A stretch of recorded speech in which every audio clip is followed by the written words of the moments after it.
উনি দাঁড়িপাল্লা দাঁড়াইছিল একজন বড় ভদ্রলোক মানুষ। ওনার ভিতরে পাপ কাজ ঢোকে না, সাইদে শেফের কথা বলে না, একজন মহামানুষ।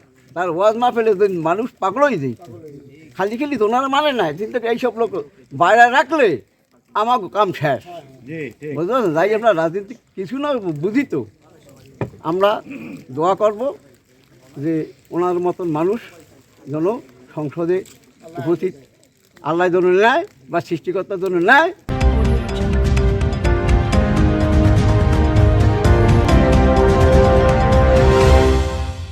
ধর্ম গ্রহণ করছেন, কেউ হিন্দু আছেন, কেউ বৌদ্ধ আছেন, কেউ খ্রিস্টান আছেন।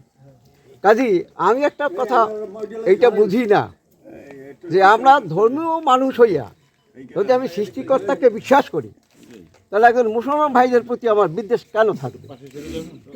আমরা যখন হাসপাতালে রোগী হিসাবে যাই, যখন অনেকের ব্লাডের দরকার হয়, তখন কার ব্লাড হিন্দু আর কার ব্লাড মুসলিম কিন্তু বিচার করে না। সবার ব্লাডই আমাদের গ্রুপে নিলে আমাদের অ্যাডজাস্ট হয়ে যায়। কাজে আমরা একত্রে বসবাস করব, একত্রে আমরা এই পরিবেশে আমরা মানুষ হয়েছি, তাই না? আমাদের ভিতরে হিংসা দেশ যেন না থাকে, এইটা আমি সকল ধর্মের প্রতি এইটা আমার একটা বড় অনুরোধ। আর এই পৃথিবীতে আমরা কিন্তু বেশি দিনের জন্য আসি নাই। আপনি আমি আমার পূর্বপুরুষ চলে গেছেন, কোথায় গেছেন, বেঁচতে গেছেন না কবরে গেছেন না কোথায় গেছে আমরা কেউ জানি না। তার আত্মা কোথায় আছে জানি না।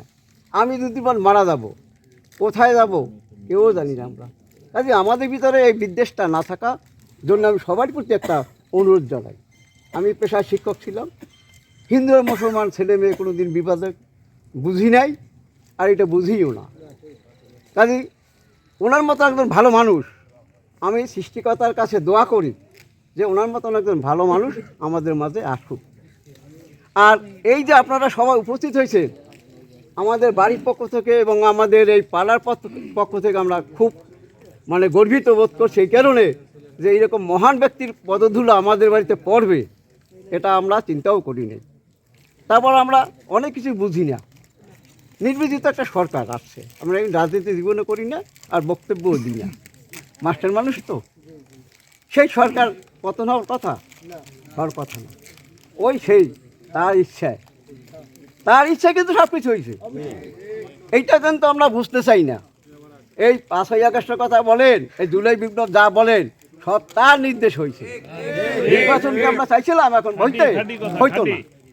কাজে আমরা এই হিংসাদের ভুলে গিয়ে সেই স্রষ্টার প্রতি আমরা যদি বিশ্বাস করি, তাহলে হিন্দু মুসলমানের কোনো ভেদাভেদ থাকতে পারে না। আপনিও মানুষ, আমিও মানুষ। মারা যাবার পর কোথায় যাব কেউই জানি না। কাজে হিংসাদের ভুলে গিয়ে উনি দাঁড়িপাল্লা দাঁড়াইছিল একজন বড় ভদ্রলোক মানুষ। ওনার ভিতরে পাপ কাজ ঢোকে না, সাইদে শেফের কথা বলে না, একজন মহামানুষ। তার ওয়াজ মাহফিলে মানুষ পাগলই দিই, খালি খালি তো ওনারা মানে না, কিন্তু এইসব লোক বাইরে রাখলে আমার কাম শেষ। বুঝতে পারছেন? যাই আমরা রাজনীতি কিছু না বুঝি, তো আমরা দোয়া করব যে ওনার মতন মানুষ যেন সংসদে উপস্থিত আল্লাহ যেন নেয় বা সৃষ্টিকর্তার জন্য নেয়। আমরা এই দোয়া করে সবার প্রতি আমরা শুভেচ্ছা জ্ঞাপন করে আমার সংক্ষিপ্ত বক্তব্য শেষ করলাম। সবার প্রতি সালাম এবং নমস্কার।